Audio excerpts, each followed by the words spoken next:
layer Pak. Yang saya baca Pak, saya Network ingat. layer. Kenapa Anda mengatakan dia berada di network layer? Karena kan SOA itu kan Pak bagian dari sebuah apa servis kan Pak. Dan servis itu kan membutuhkan, kalau nggak salah saya baca, koneksi Pak. Ada butuh koneksi. Dan koneksi itu berada di network Pak. Koneksi berada di network. Ya Oke. Pak. Saya Nah, baca Pak. Kalau salah Pak. kemudian oke, saya tanya lagi ya ke si pahala. Siapa nih pahal nih? Enggak kelihatan nih. Si pahal. Pahala ya? Halo pahala? Pak, Ah, silakan munculkan. Kira-kira di mana SOA itu berada? kurang tahu Pak. Anda sudah baca belum? Belum Pak. Belum, berarti memang gak ada gunanya saya share ya. Oke lah, jadi langsung aja. Saya bilang itu berada di... Pak mau mencoba menjawab Pak? Ya, Boleh silakan. Pak? Heeh. Kalau menurut saya Pak, SOA itu berada pada application dan layer Pak. Oke, good. Iya, betul. Jadi SOA itu berada di di OSI layer yang ketujuh. Masalah aplikasi ya. Jadi SOA itu sendiri berbicara mengenai service dan juga arsitektur atau paradigma. Nanti Anda akan dapatkan sebelum UTS tentang SOA, kemudian setelah UTS tentang microservice. Kedua terminologi ini atau paradigma ini itu saling berhubungan ya. Jadi microservice itu apa namanya? Pengembangan lebih lanjut dari konsep dari si SOA seperti itu ya. Tapi SOA ini sendiri juga masih applicable ketika Anda nanti kerja. Apabila Anda sebagai Java developer tuh biasanya Anda akan bekerja dengan SOA. Oke ya. Jadi saya sudah sampaikan tadi SOA itu berada di layer ketujuh yaitu aplikasi. Mengapa demikian? Karena berbicara mengenai service ya, khususnya web service, dia menggunakan protokol HTTP dengan port 80. Jadi kalau Anda cari itu protokol HTTP itu portnya 80. Ya, kalau dia SSH, secure shell atau remote remote protokol untuk misalnya kita meremote server dari ke ITDL. Nah, itu menggunakan port 22. Ya, jadi setiap protokol itu memiliki portnya tersendiri seperti itu. Nah, karena kita berbicara mengenai service, tadi sudah saya sampaikan SOA itu berbicara mengenai service dan juga arsitekturnya, bagaimana merancangnya. Ini agak ya. Nah, jadi saya akan berbicara mengenai service. Kalau saya lihat dari cis kalian, kayaknya kalian itu tidak dapat web service. Atau ada dari kalian itu yang sudah pernah belajar web service? Sudah Pak, di Android Pak. Di Android, Pak. Berarti sudah sepakat ya semua kalian sudah dapat basic web service ya? Sepertinya Pak. Sepertinya, oke sepakat ya. Nah sekarang saya tanya sama si Dian. Dian, kira-kira web service yang sudah Anda kembangkan atau kerjakan apa aja ya? Web service yang bagaimana Anda kerjakan? Atau lebih spesifik protokol apa yang Anda gunakan untuk messagingnya? Kemarin kami pakai Postman, Pak. Postman itu bukan protokol. Postman itu itu semacam software yang digunakan untuk mengetes web service. Jadi untuk mengetes web service itu ada Postman, ada Swap UI dan lain sebagainya, itu ada banyak ya software yang digunakan. Nah, jadi web service itu sendiri messaging protocol itu ada dua. Yang pertama SOAP, yang kedua itu adalah REST API. Nah, dari kedua messaging protocols ini yang pernah Anda gunakan itu apa? REST API Pak. REST API. Nah, kira-kira oke ya, ini saya langsung ini aja ya. Kalau Anda udah apa supaya saya skip nanti ini web service. Kira-kira bedanya SOAP dengan REST API itu apa? Kalau menurut saya Pak, bedanya SOAP dengan REST API, SOAP itu dia pengembalian atau datanya dalam bentuk XML, sebenarnya kalau REST API bisa dalam bentuk JSON Pak, dan lebih arsitektural aja. Kira-kira kalau kita menggunakan SOAP bisa nggak? Pak, bisa di record Pak. Iya, ini saya record ini. Saya udah record ini gunakan ini. Ya, soalnya Pak Natal nggak ada configure untuk di record. Oke lah ya. Nah jadi saya tanya lagi ke kalian. Kira-kira selain itu, Kira-kira JSON bisa nggak digunakan di SOAP? Sebagai data apa namanya interchange-nya atau data format yang Kurang tahu digunakan? Pak. Hah? Soalnya belum pernah pakai SOAP Pak. Belum pernah pakai Masih SOAP. pakai HSAPI. Iya Pak. Oke, ya. Berarti SOAP belum pernah diajari ya berarti ya? Belum, Pak. Oke. Nah, oke, berarti beruntung ke kalian ya. Jadi kali ini kita akan fokus ke SOAP karena si ESB nanti Enterprise Service Bus itu mostly berbicara mengenai SOAP. Seperti itu. Meskipun REST juga bisa di-apply. Ya, yang baru-baru aja ini memang si REST bisa di-apply ke si ESB. Nah, oke, saya hanya sekilas saja di sini. Mungkin ada dari kalian yang ketika mata kuliah PAM masih ngantuk-ngantuk, saya kasih tahu aja. Nah, konsepnya itu adalah katakan kalian ini ya dari sisi klien mau mengkonsum, biasanya kalau berbicara mengenai web service itu ada kata mengkonsum atau mempublish ya. Mengkonsum itu adalah menggunakan web service atau service ya yang dihasilkan oleh si server atau service provider seperti itu. Kemudian ada publish itu maksudnya mempublikasikan service-service yang ada dari si server. Nah, jadi server yang mempublikasikan service-service disebut dia juga dengan service provider. Seperti itu ya. Nah, asumsi aja Anda Anda mengakses yang namanya service dari si Amazon ya. Si Amazon.com. Nah, ketika Anda melakukan request atau mengkonsum service dari Amazon, Anda itu sebenarnya mau mengkontak ke sisi server. Ini gambaran secara umum ya. Dari sisi server sendiri itu akan mereply dalam bentuk XML atau juga JSON ya.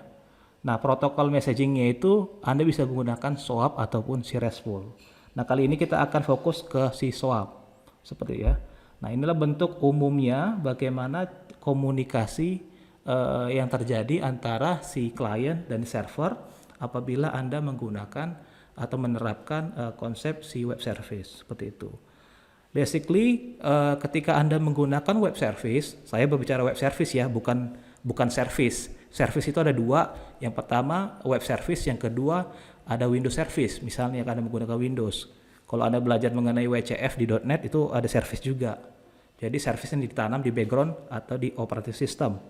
Seperti itu. Nah, kali ini kita fokus ke webnya. Nah, karena berbicara mengenai web, artinya Anda berbicara mengenai HTTP protokol atau port 80 di situ. Ya. Nah, jadi HTTP ini adalah digunakan untuk mentransfer data dalam bentuk XML atau JSON. Jadi kalau kita melakukan atau membrowsing sebuah web service, itu layaknya kita membrowsing kayak web biasa. Seperti itu. Kalau kita buka misalnya facebook.com, seperti itulah kita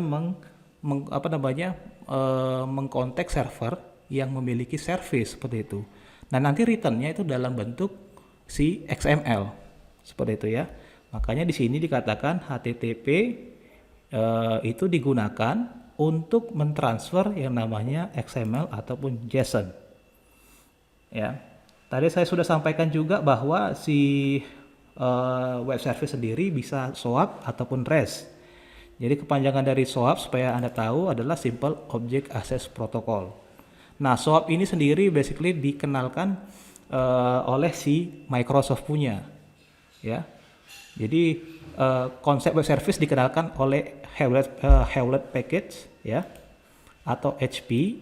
Tapi messaging protokolnya si SOAP diperkenalkan pertama kali oleh si Microsoft, seperti itu,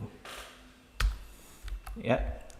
Nah, kemudian, kriteria-kriteria dari web service itu ada banyak. Di sini saya ambil yang paling umum. Yang pertama masalah interoperability. Anda sudah sampaikan tadi, Anda sudah pernah belajar web service. Kira-kira yang dimaksud dia interoperability itu apa? Saya tanya si Jonathan. Jonathan, kira-kira masalah interoperability di web service itu berbicara mengenai apa sih kira-kira?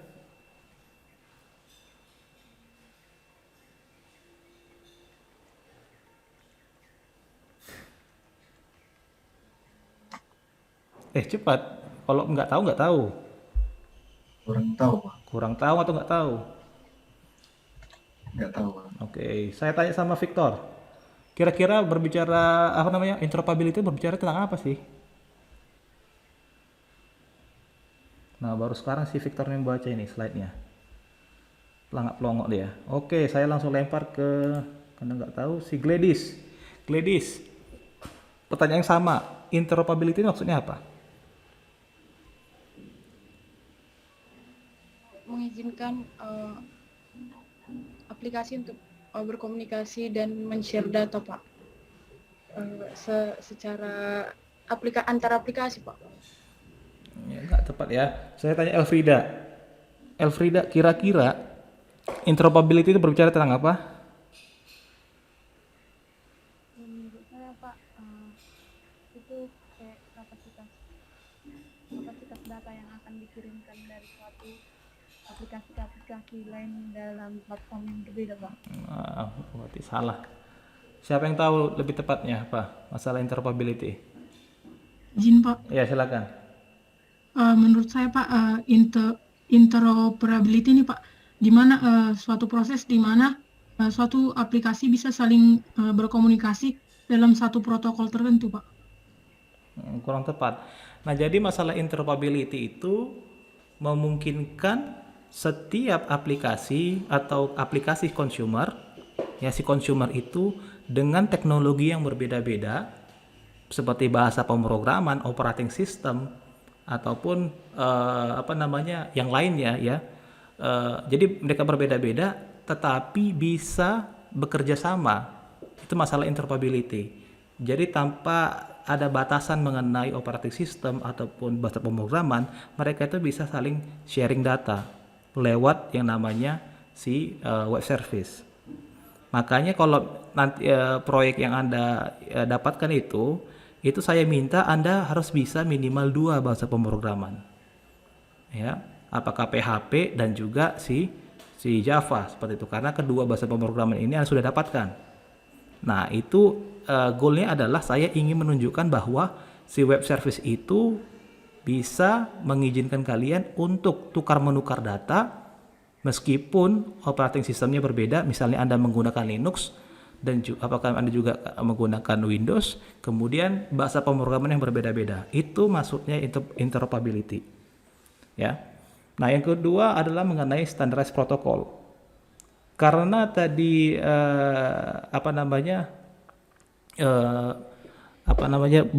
masalah interoperability itu berarti harus ada aturan ya yang mengikat. Ya, aturan yang mengikat yang harus dipatuhi oleh setiap teknologi. Ya, contohnya itu XML.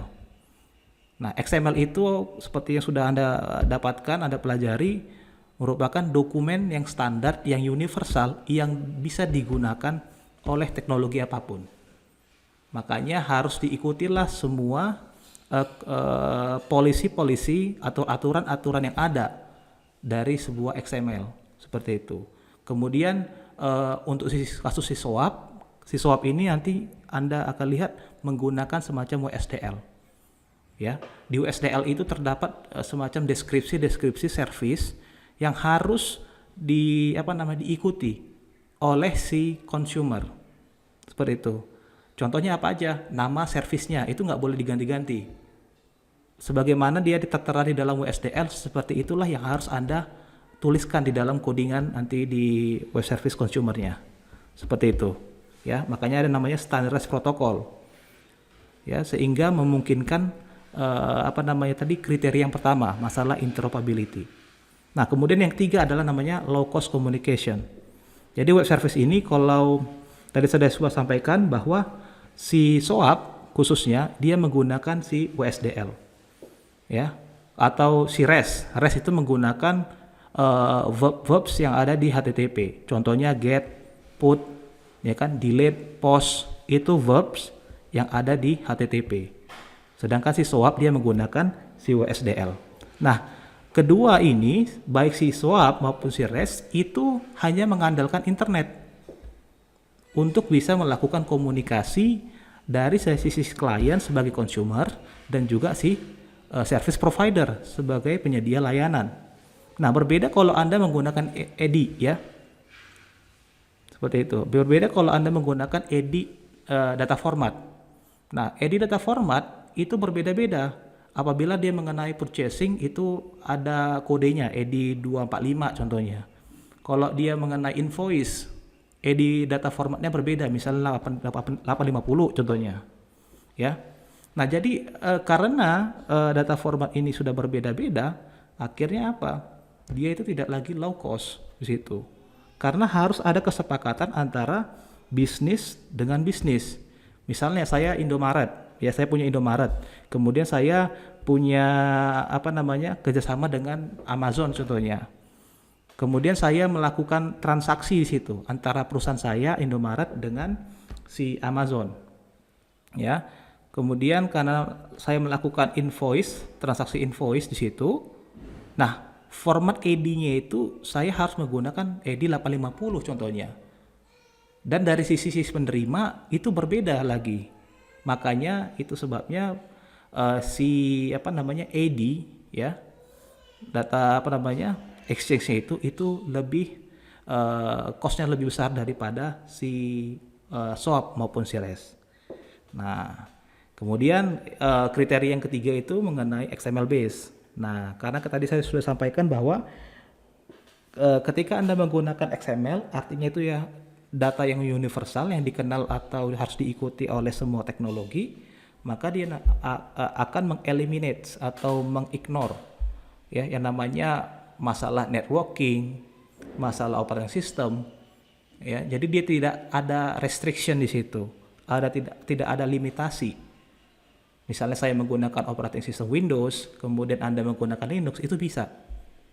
Kenapa bisa? Karena kita menggunakan XML base di situ, ya, sebagai data transfernya, seperti itu ya. Kemudian kriteria yang selanjutnya adalah mengenai loosely coupled. Loosely coupled ini maksudnya bagaimana? Jadi kalau masalah coupling itu ada dua, yang namanya loosely coupled. Yang kedua adalah tight coupled. Ya, kalau tight coupled artinya sebuah fungsi ya itu tidak bisa hidup kalau fungsi yang lain itu tidak ada. Seperti itu. Jadi keterkaitannya atau ketergantungannya satu dengan lainnya itu sangat tinggi, makanya disebut dia dengan tight coupled. Sedangkan loosely coupled ya, kriteria dari web service, meskipun ada sebuah service yang mati, aplikasi kita itu tetap jalan. Atau dengan kata lain, misalnya ada fungsi dari si web service kita itu ya berubah, kita itu tidak perlu harus berubah. Kenapa demikian? Karena berbicara mengenai service, artinya si service provider hanya mempublikasikan semacam interface. Mengingat lagi ya, konsep dari Java, interface itu hanya dia kan tidak diimplementasikan. Ya, sifatnya black box. Artinya Anda itu cuma tahu, oh begini loh tampilan interface-nya. Di belakangnya Anda tidak perlu tahu. Yang penting saya hasilnya ini, seperti itu. Nah, itulah dia si loosely coupled. Ya. Saya ulang sekali lagi, loosely coupled itu artinya sebuah service ya, apapun yang terjadi terhadap si sebuah service tidak akan mempengaruhi service-service yang lainnya. Seperti itu. Termasuk si consumer. Oke ya. Dan ini terakhir adalah namanya coarse grain. Ya. Nah, jadi sebuah fungsi itu ada namanya fine grain dan juga coarse grain. Coarse grain ini maksudnya apa? Yang masih kasar. Seperti itu ya. Kalau kita contohnya kayak tepung lah. Tepung itu kan ada tepung yang kasar dan ada tepung yang halus. Tepung yang kasar itu sebut dia dengan coarse grain. Sedangkan halus itu sebut dengan fine grain. Nah, jadi kalau Anda mempublikasikan sebuah web service, dia itu harus coarse grain. Di mana ya fungsi atau service ini itu general atau generic. Ya, contohnya gini. Service untuk melihat transaksi terakhir. Kalau kita ngoding di Java, ya, atau ya coding di Java, kita buat sebuah metode get last transaction, itu pasti di dalam codingan metode kita itu pasti ada cek dulu customer ID. Ya, kita calling lah dulu, kita invoke lah dulu metode untuk cek customer ID. Kemudian oke, ada ternyata customer ID-nya, kemudian baru kita filter lah last transaction berdasarkan si customer ID. Nah, itu sudah melibatkan dua fungsi atau metode yang berbeda, ya, yang diterapkan di dalam sebuah metode yang namanya get last transaction. Nah, Anda ketika mengimplementasikan web service tidak disarankan untuk mempublikasikan service yang fine grain. Artinya service atau fungsi yang kecil-kecil itu tidak perlu Anda publish. Cukup yang generiknya aja. Seperti itu. Misalnya get last transaction atau misalnya get customer book. Seperti itu. Ya, jadi di situ sebuah metode atau sebuah service sudah melibatkan beberapa service lainnya yang tidak terpublikasikan. Ya, jadi service ini kalau kita analogikan adalah metode atau service, ya, metode fungsi maksud saya. Ya, jadi kalau Anda ingat di Java itu ada metode itu Anda bisa publikasikan. Nah, itulah yang disebut dengan service. Seperti itu ya. Nah, kalau berbicara mengenai quasi grain tadi itu adalah fungsi atau metode yang generik, yang general. Tidak perlu spesifik Anda publikasikan seperti itu.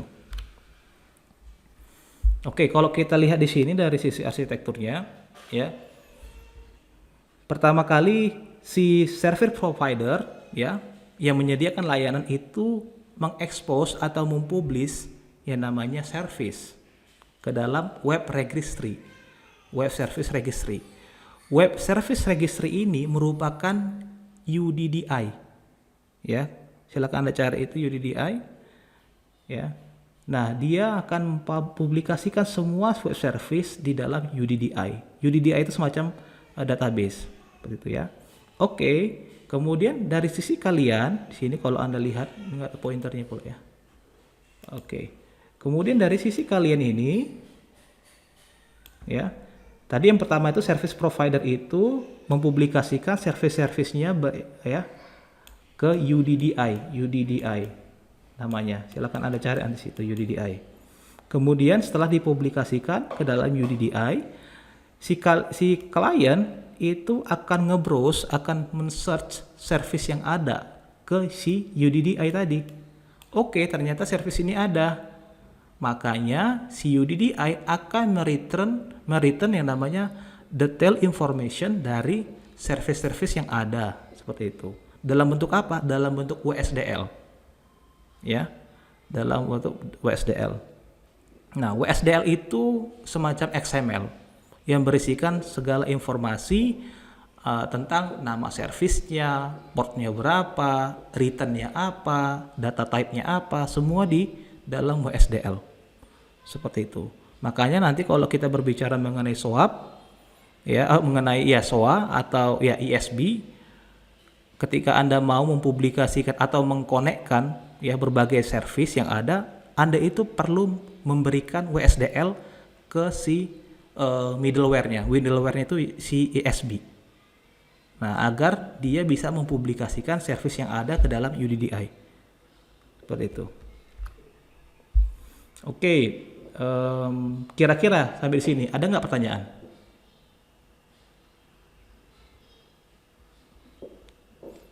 Ada pertanyaan kira-kira enggak? Oke, karena tidak ada, langsung lanjut aja. Tadi kan sudah berhasil ya. Sudah berhasil si klien kita atau si consumernya itu mendapatkan WSDL. Nah, dari WSDL-nya itu akan di-generate yang namanya objek dari service. Dengan menggunakan jasa objek dari service itu, dia akan bisa langsung berkomunikasi dengan si service si provider, seperti itu. Berkat yang namanya objek service. Objek service itu berasal dari WSDL kita. Seperti itu ya. Nah, kemudian kalau saya langsung lanjutkan lagi. Nah, detailnya seperti ini. Kalau kita lihat sequence diagramnya seperti ini. Si service consumer itu request ke UDDI. Ya, service request. Ada nggak kira-kira service yang namanya ini? Oke, ternyata ada, katanya seperti itu ya. Maka dikirimkan dalam bentuk WSDL file, dalam bentuk XML. Nah, ketika WSDL itu sudah diterima dari si consumer, dia akan mengenerate yang namanya object service. Di sinilah dia tuh. Nah, sini. Creation of Consumer Access Service. Sudah dibuatlah dia objeknya.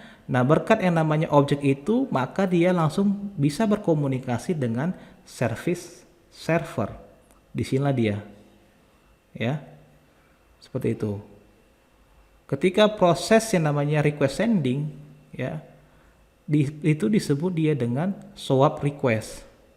Dia mau request informasi apa di situ? Dikirimkanlah dia. Jet masuk ke server, kemudian diproses, di written dalam bentuk XML ataupun JSON. Seperti itu. Nah, inilah sequence diagram atau bagaimana si service itu bisa mengkonsum dan juga saling tukar menukar data. Ya, ini menerapkan yang namanya konsepsi SOAP. Seperti itu ya. Nah, inilah contoh dari si WSDL yang saya sudah sampaikan. Nah, ada yang namanya operation name, itu merupakan fungsi atau service yang dipublikasikan. Kemudian ada port name, ada service name. Service name ini aliasnya sebenarnya. Bisa Anda set di codingan.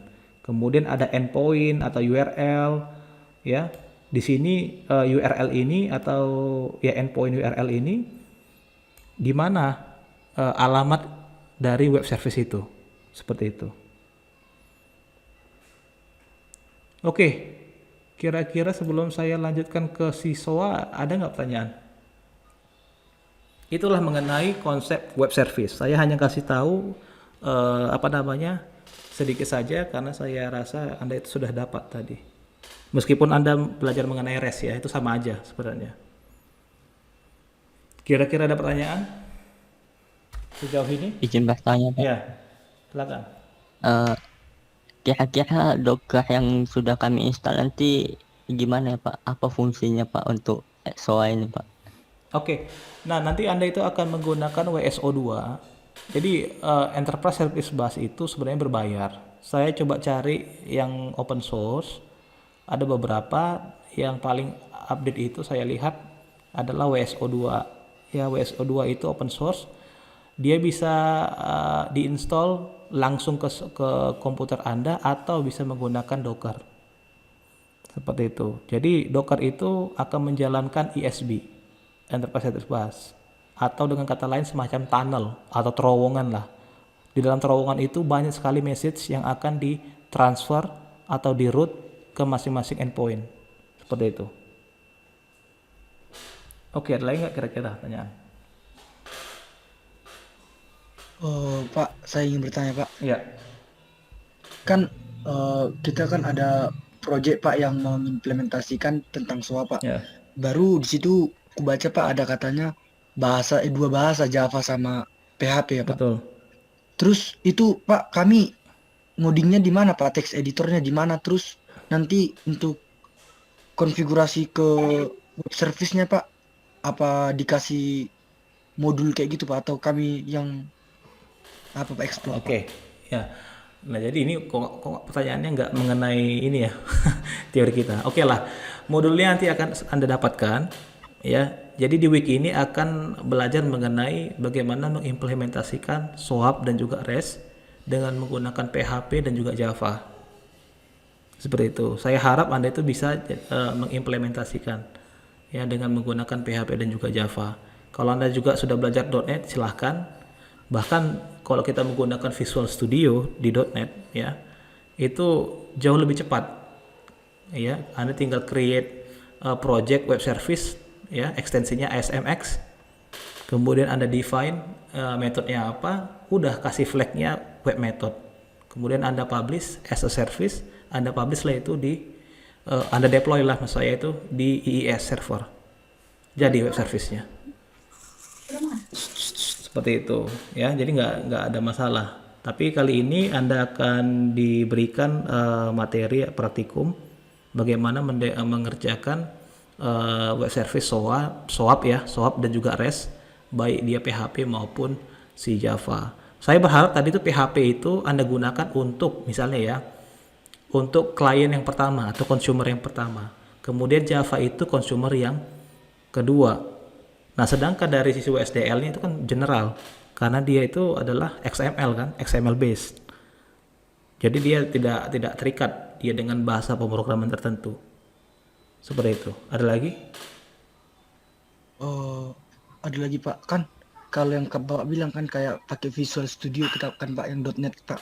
Kan aku udah pernah coba nih Pak untuk buat itu, dan yang kuperhatikan Pak, kalau dia memang ada sifat PHP sama dia Pak, tapi bahasanya C# Pak. Iya. Terus dia di model sama di kontrolnya dia Pak pakai bahasa C# memang. Tapi kalau dia di view-nya pakai PHP Pak sama HTML. Kira-kira gitu nanti dia Pak. Nah, tadi saya berbicara mengenai si service provider.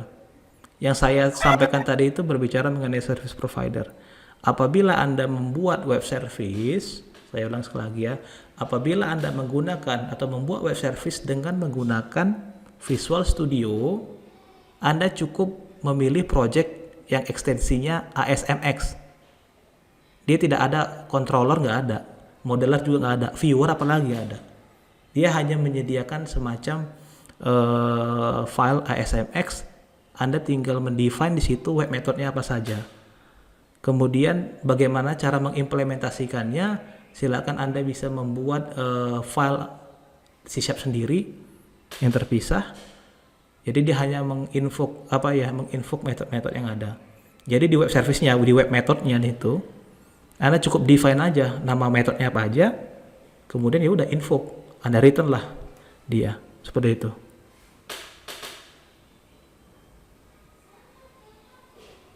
Memang kalau nggak didemokan langsung agak susah, ya. Jadi di praktikum kita nanti dari Rabu itu kelihatan jelas kok untuk PHP dan Java. Saya tidak mendemokan .NET ya. Tapi kalau Anda mau belajar .NET sendiri ya lebih bagus, ya seperti itu. Jadi ada tiga bahasa pemrogramannya. Oke, ada lagi pertanyaan?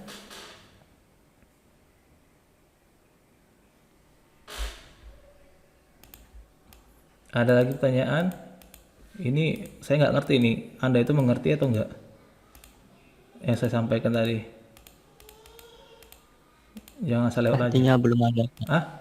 Sepertinya belum ada. Sepertinya masih belum ada. Ya, Pak. Oke. Ya. Baiklah.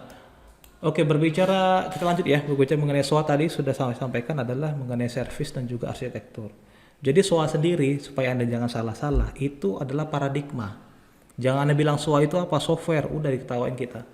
Tapi adalah software design atau konsep atau paradigma di dalam mengembangkan aplikasi. Ya. Yang intinya adalah dia tuh mengharuskan kita untuk mereuse kembali komponen atau metode yang ada. Jadi kalau misalnya Anda bikin, kan seringkali tuh programmer pemula membuat banyak metode tapi tujuannya sama. Jadi tidak boleh seperti itu. Jadi sebisa mungkin metode-metode itu harus bisa di-reuse kembali. Seperti itu ya. Nah, itulah mengenai si SOA. Seperti itu. Nah, jadi kalau SOA itu tadi sudah saya sampaikan adalah berbicara mengenai service. Nah, kalau kita berbicara mengenai service artinya kita hanya menghadapi atau menggunakan interface saja. Di belakangnya itu kita nggak tahu. Makanya di poin yang kedua itu service interface has little or no knowledge. Apa yang terjadi di dalamnya metode itu kita nggak tahu. Sifatnya black box, bukan white box. White box itu kita tahu logiknya di dalamnya. Ya, makanya kalau Anda belajar mengenai software testing ada namanya black box testing dan juga white box testing. Ya. Nah, jadi kalau web service itu kita tidak tahu bagaimana cara mengimplementasikannya, ya. Nah, kemudian service yang digunakan adalah dia menggunakan SOAP ataupun JSON itu bisa lewat HTTP. Seperti itu, di mana portnya adalah 80 atau 80 aja juga bisa. Seperti itu ya. Oke. Nah, jadi di sini disampaikan bahwa poin yang selanjutnya service itu merepresentasikan logical dari sebuah business activity. Maksudnya bagaimana? Jadi Anda tidak serta merta get customer ID jadikan web service, nggak bisa seperti itu. Meskipun Anda bisa mengimplementasikannya, kemudian meskipun Anda ya dengan mudah Anda buat seperti itu ya, tapi nggak boleh Anda buat seperti itu. Prinsipnya dari si web service. Ya, karena tadi web service itu kriterianya apa? Salah satunya adalah coarse grain. Yang masih kasar atau generik. Nggak boleh spesifik. Meskipun sebuah web service itu di dalamnya itu akan memanggil service-service yang lainnya. Kita tuh nggak tahu. Ya, makanya sebagai contoh adalah check customer credit. Ya kan? Atau provide weather data. Kan ini kita nggak tahu. Ya, ini apakah dia secara spesifik atau enggak seperti itu. Customer credit, mungkin dia transaksi terakhir dia dia beli ini, beli itu, item ini apa ini, item itu pada tanggal ini, pada tanggal itu, ya kan? Jadi cek customer credit ini, service yang ini dia sudah melibatkan beberapa metode di dalamnya seperti itu. Makanya di sini sebut dia service is a logical representation of a repeatable business activity, ya, seperti itu. Nah, kemudian di sini disebut dia juga dengan black box ya bagi si consumers. Ya, ini betul sekali. Anda itu tidak akan tahu apa yang terjadi di dalamnya. Anda yang tahu itu bahwa service ini didefine, dikasih tahu seperti ini dengan parameter ini seperti itu. Apapun yang terjadi di dalamnya, saya nggak perlu tahu. Dia harus written dalam bentuk tipe datanya misalnya ya integer. Atau dia harus mengirimkan dalam bentuk format data JSON atau XML seperti itu. Nah, jadi SOA itu karena prinsip dari SOA itu atau web service itu, maka inilah benefits yang Anda akan dapatkan di dalam menerapkan SOA. Jadi ketika Anda mengimplementasikan SOA, semakin cepatlah Anda mengembangkan aplikasi yang ada. Karena service-service yang sudah ada atau komponen-komponen yang sudah ada bisa di-reuse kembali. Tidak perlu Anda define lagi seperti itu. Ya, nanti Anda akan lihatlah contoh kenapa saya bilang komponen-komponen Anda itu tinggal digunakan. Jadi mempercepat proses pengembangan software. Nah, di sini juga disampaikan SOA enables developers easily take functionality lock in one common platform. Betul sekali ya. Nah, jadi ini mengenai masalah interoperability tadi. Jadi tidak ada restriction dari sisi operating system, teknologi yang digunakan, bahasa pemrograman apa yang Anda gunakan itu tidak ada. Seperti itu ya. Kemudian ini selanjutnya, service can be defined in business terms. Jadi ketika Anda melakukan exposing atau publishing namanya service, itu Anda gunakan terminologi atau jargon-jargon yang dikenal oleh si business analyst. Yang implikasinya adalah Anda itu bisa berkolaborasi jauh lebih cepat. Jadi kalau kita developer ini kan bahasanya sangat-sangat teknikal, di mana bahasa-bahasa teknikal itu tidak susah dimengerti oleh si business analyst. Ya, makanya oleh karena itu ketika Anda menerapkan yang namanya SOA, sebisa mungkin Anda harus memberi nama service Anda itu ya yang generik, yang dikenal oleh si business analyst. Seperti itu.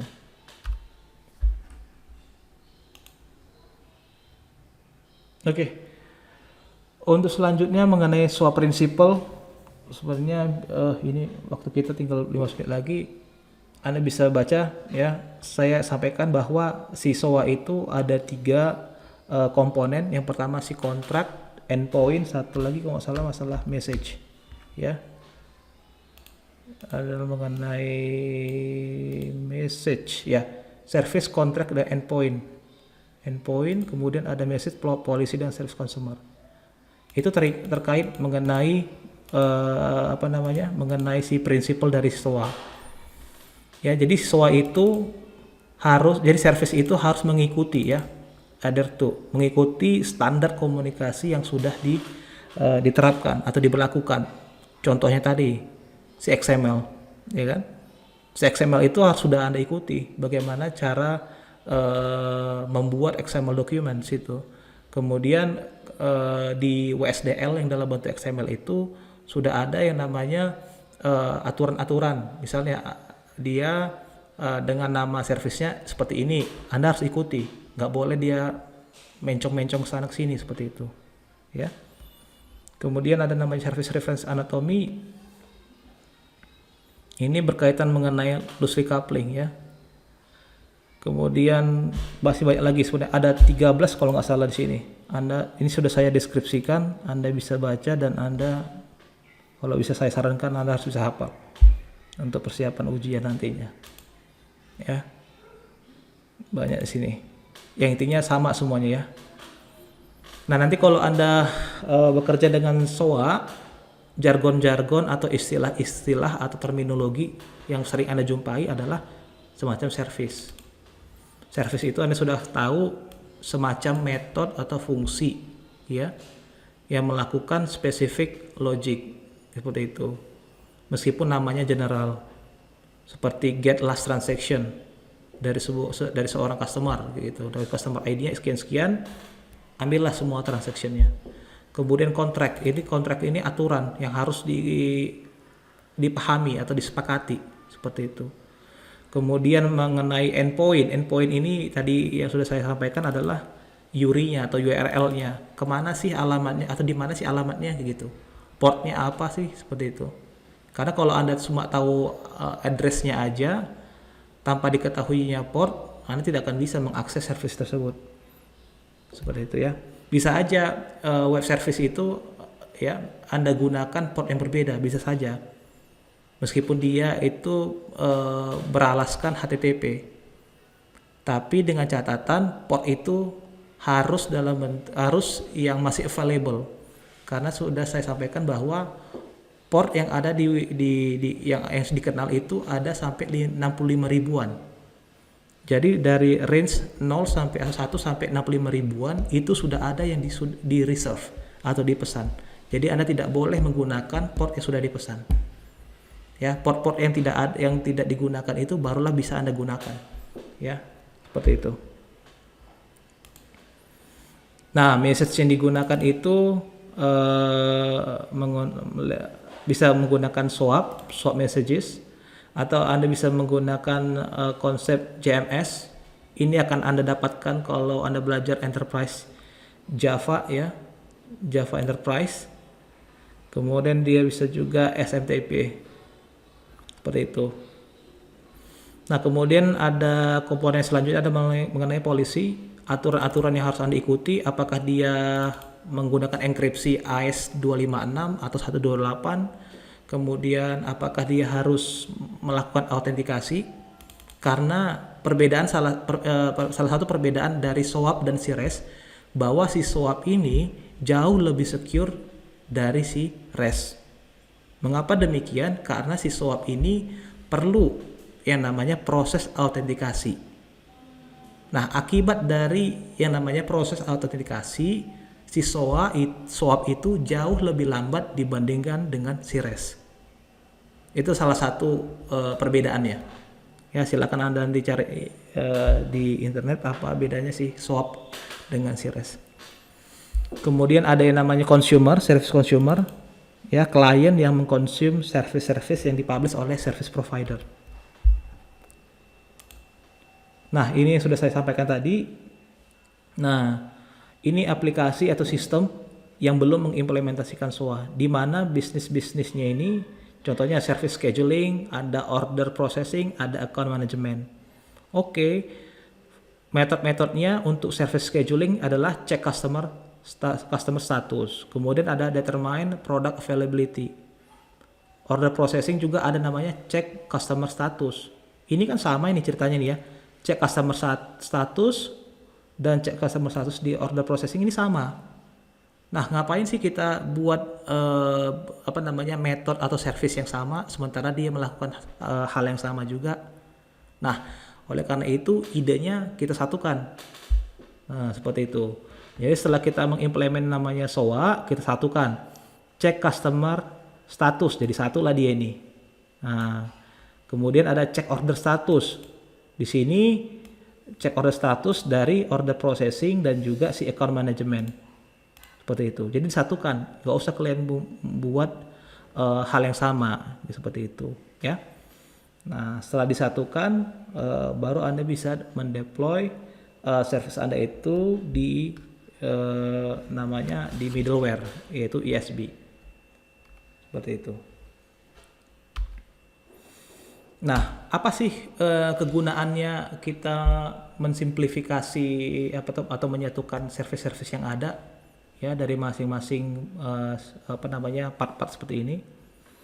Nah, kalau kita lihat di sini tanpa adanya yang kotak-kotak seperti ini, yang ada kotak customer, kotak order, invoice dengan promotion, kalau Anda buka ini terjadi namanya ruwet lah gitu, ada spaghetti apa gitu istilahnya kalau di dalam services. Seperti itu ya. Nah, oleh karena itu kalau kita mensimplifikasikannya dengan cara menyatukan service-service atau metode-metode yang melakukan logik-logik yang sama. Seperti tadi, cek customer status. Oke, logiknya sama. Untuk service scheduling dengan si order processing sama. Oleh karena itu kita satukan. Kita satukanlah dia ke dalam sebuah business domain yang namanya si business domain si customer. Kayak gitu. Sama juga untuk si order. Si order bagaimana? Oke, ternyata si order statusnya itu ada di business domainnya si order processing dan juga account management. Kita satukanlah itu ya ke dalam sebuah business domain yang namanya orders. Seperti itu. Jadi keruwetan yang ada di belakangnya itu bisa diminimalisir atau komponen yang ada bisa di-reuse kembali. Itulah tadi prinsipnya yang namanya si SOA. Ya, paradigma atau software design yang mengajak kita untuk menggunakan kembali komponen-komponen yang ada. Jadi tidak perlu lagi Anda buat seperti itu.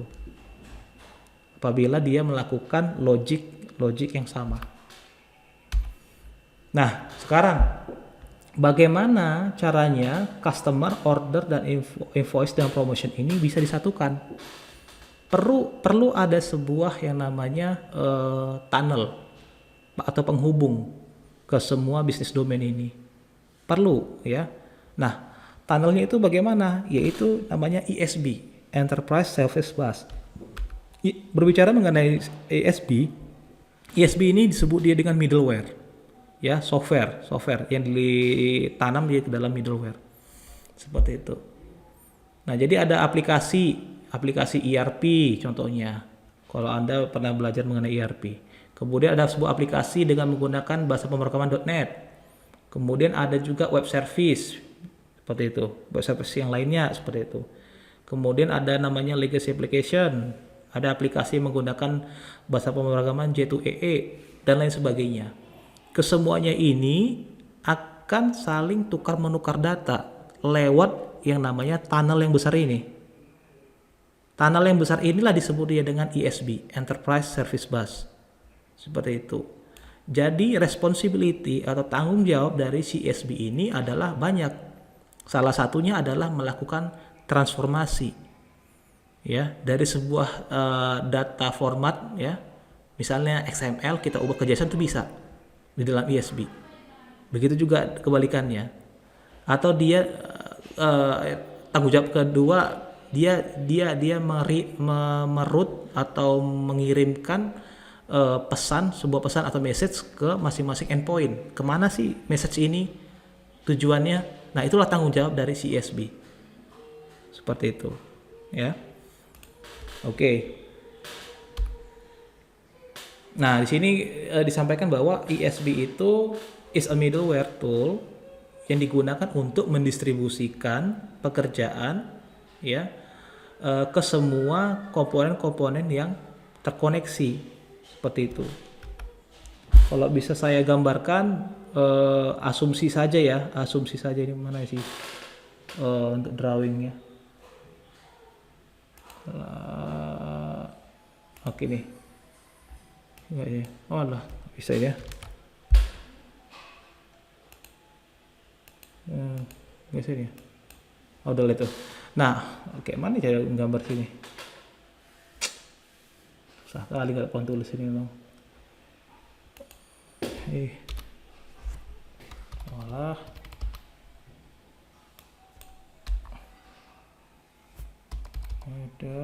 Ada sini. Nggak ada ini ya. Oke lah, langsung lanjut aja. Anggap saja ini si J2EE ini merupakan aplikasi dari Tokopedia. Mungkin Anda sudah tahu ya Tokopedia itu apa. Nah, kemudian ada sini klien-klien yang terkoneksi dengan si aplikasi Tokopedia. Misalnya Anda melakukan jual beli di situ. Atau kali ini Anda membeli sebuah items dari Tokopedia. Oke, saya belilah sebuah mouse di sini.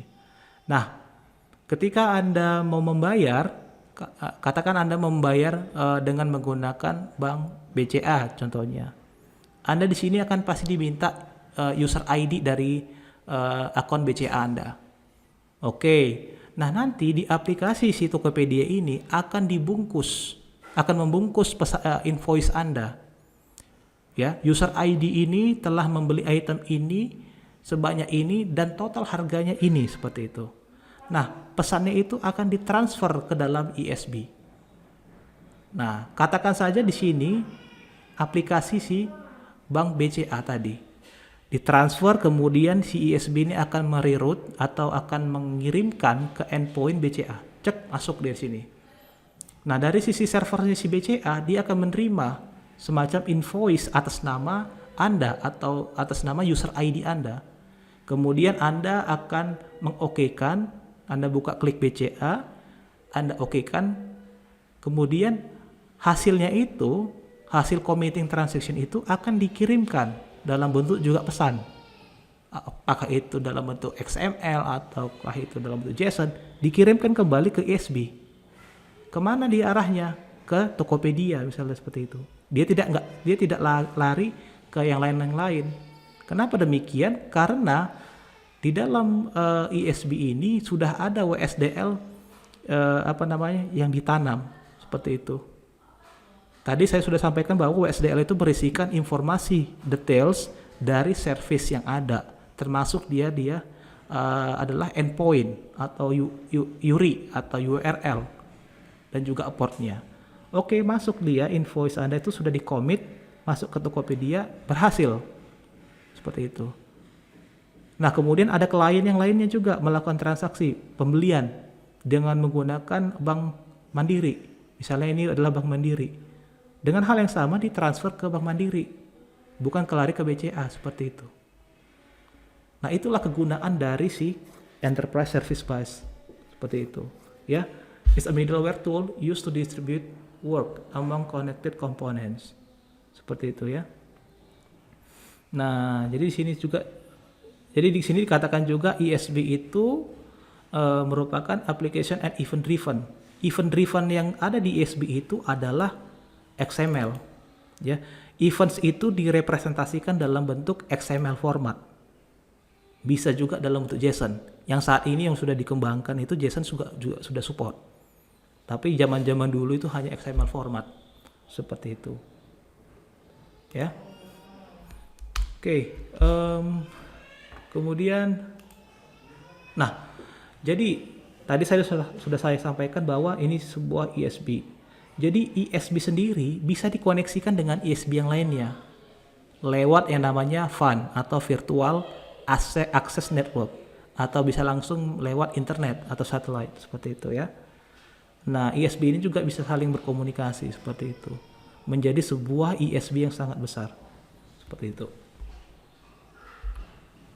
Oke. Mungkin cukup sekian yang bisa saya sampaikan hari ini mengenai service oriented arsitektur. Ada pertanyaan? Izin bertanya Iya. Pak, tapi mengenai proyek. Mengenai apa? Mengenai proyek. Oke. Iya. Bisa nggak Pak kalau kasusnya itu kami ganti misalnya untuk jadi topik PA2 kami Pak, misalnya kayak aku nih mau buat aplikasi Android Pak, menggunakan bahasa Kotlin atau Java, kemudian web service-nya pakai SOAP atau Haskell. Kemudian aku juga buat admin konsolnya Pak pakai PHP. Jadi yang consume itu ada Android dan PHP Pak. Begitu. Android itu bahasa pemrogramannya apa? Java Pak, bisa Java bisa Kotlin Pak. Oke. Ya silakan saja, tapi saya ngasih tahu kalian ini supaya tujuannya adalah Anda bisa pilih di mana yang paling cocok menurut Anda seperti itu. Ya. Supaya lebih enaknya aja seperti itu ya. Tapi kalau memang Anda punya kasus tersendiri ya silahkan. Anda juga bisa pakai yang punya saya. Seperti itu. Tapi kalau seperti itu kan artinya kan Anda semua memiliki kasus yang sama gitu. Saya mau pingin lihat bagaimana Anda menerapkan untuk contohnya pemesanan makanan lewat Gojek seperti itu. Jadi kalau kita lihat tadi masalah ISB tadi itu, di sini aplikasi Gojeknya menyediakan berbagai servis, ya kan? Kemudian di sini ada bank, kemudian bank atau ada klien terhubung sini gitu loh. Saya ingin lihat di situ bagaimana Anda mengimplementasikannya. Selama kasusnya itu tidak lebih dari 5 grup, ya silahkan. Kasus Anda itu kan mengenai apa tadi itu? Sorry. Mengenai sistem perpustakaan. Sistem perpustakaan. Jadi sistem perpustakaan ya. sendiri itu sudah ada nggak kelompok lain? Sepertinya kami belum membicarakannya Pak. Nah, kayak gitu. Jadi cari tahu dulu apakah sistem perpustakaan ini juga sudah ada diimplementasikan oleh orang lain. Meskipun dia tidak menggunakan SOAP atau tidak menggunakan SOAP atau SOA. Seperti itu. Tidak boleh lewat dari 5 grup yang mengimplementasikan kasus yang sama. Meminimalisir inilah plagiat. Oke. Baik Pak. Ada lagi pertanyaan? Ada lagi Ya, Pak. apa itu? Sejauh ini Pak yang menjadi kendala buat saya dalam pengembangan menggunakan API adalah file processing Pak. Jadi saya masih bingung.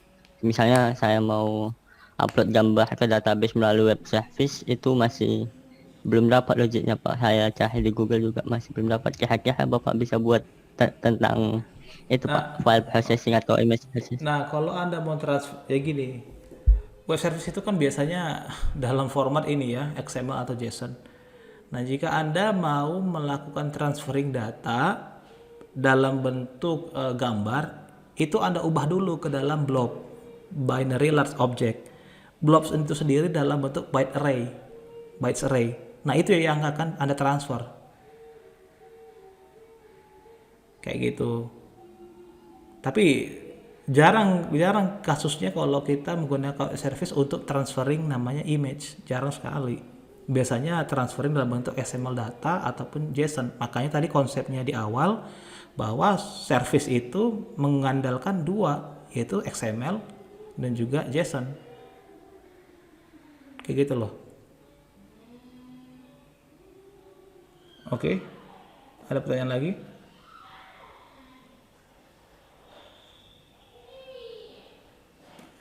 Setahu saya itu tadi Anda menggunakan bytes array, ya. Apakah kalau pengalaman saya nggak tahu ya apakah bisa ditransfer bytes array ya. Tapi yang pasti Anda itu harus ubah ke dalam blobs, binary large object. Ya, binary large object ini merupakan bytes array. Silahkan dulu coba, bisa nggak kira-kira transfer datanya itu? Gitu loh. Oke. Siap. Ada lagi pertanyaan?